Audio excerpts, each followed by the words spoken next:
Few deals from Trump's Xi summit, but it's the underlying shift that matters. Don't judge the Beijing summit by the lack of deals, because US President Donald Trump has once again invoked the G2. Hong Kong. Children jumped and waved flags outside the Great Hall of the People. The Chinese military band performed YMCA at the state banquet, but there was no joint statement nor grand signing ceremony. In a symbol of systemic distrust, American officials and accompanying reporters reportedly discarded all Chinese-provided gifts, pins, and burner phones before leaving Beijing on Friday, May 15th. At first glance, the summit between Chinese President Xi Jinping and US President Donald Trump offered grand optics, but little concrete progress. Yet, evaluating this summit purely through immediate deliverables misses the structural shifts occurring beneath the surface of global statecraft. Observers point to the divergent readouts issued by both governments as proof that the two leaders were speaking past one another.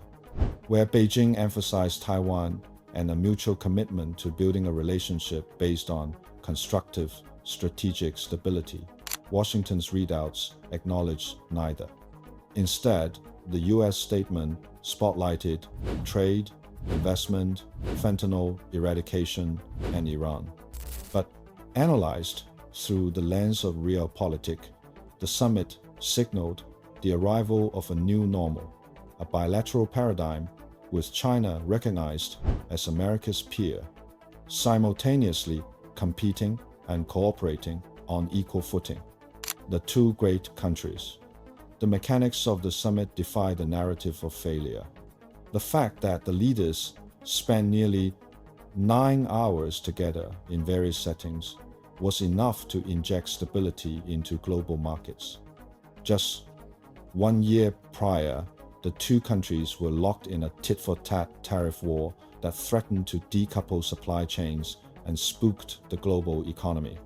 While Beijing spared no expense in lavishing pageantry upon Mr. Trump, the underlying message was one of strength, not subservience.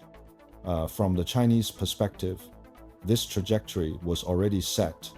The breakthrough happened last October during their previous encounter in Busan, South Korea, when Mr. Trump revived the term G2 to describe his relationship with Mr. Xi.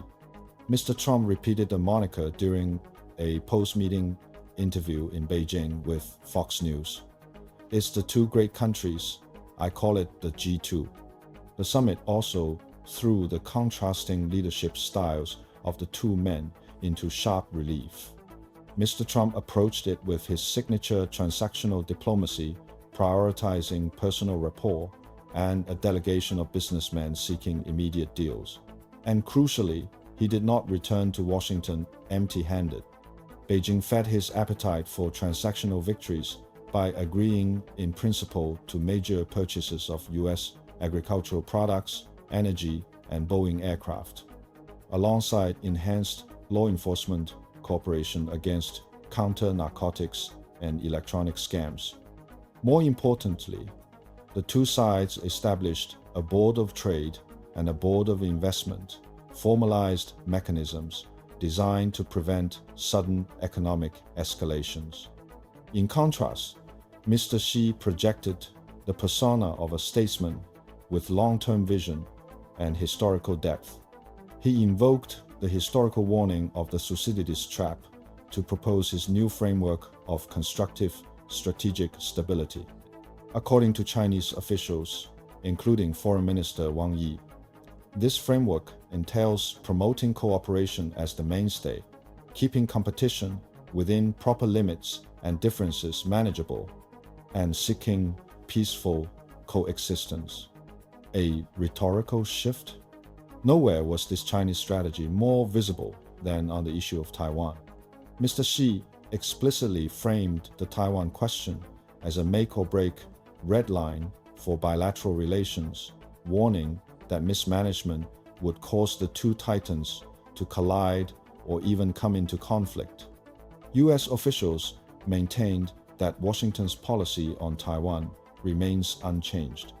The status quo of strategic ambiguity was probably the best outcome, but Mr. Xi's warnings appear to have resonated with Mr. Trump.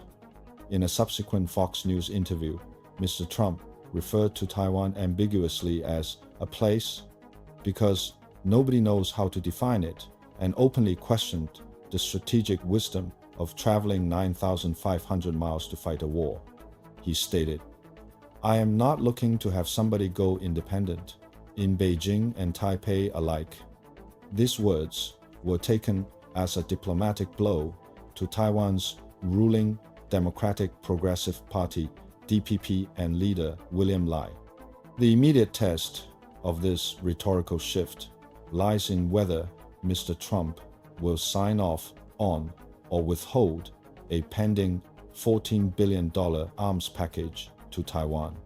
Intriguingly, Mr. Trump said he had discussed the arms sale in great detail with Mr. Xi.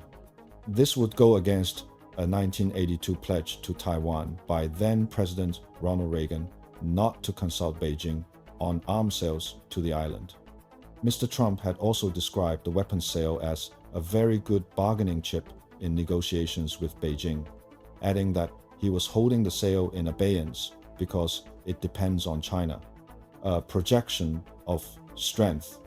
For those seeking further evidence of China's projection of strength, they needed only to look at the diplomatic calendar immediately following Mr. Trump's departure. Beijing confirmed that Russian President Vladimir Putin would arrive for a state visit on Tuesday, May 19th. While the proximity of the two visits was technically coincidental, Mr. Trump's trip having been delayed from March due to the US-Israeli war against Iran, the sequencing was anything but. It was an astute showcase of Beijing as an indispensable geopolitical pivot point, hosting the American president 1 week and cementing its strategic partnership with Moscow the next. With Mr. Xi and Mr. Trump scheduled to meet at least 3 more times this year, more hard bargaining will define the coming months. But for now, Beijing has the advantage of setting the tone for future meetings. In 2010, under President Hu Jintao, China first floated the concept of a new model of great power relations to promote mutual respect, an initiative Xi Jinping renewed in 2013. For over a decade, successive US presidents dismissively ignored the offer. Today, with China operating as a peer, Washington no longer has the luxury of looking away.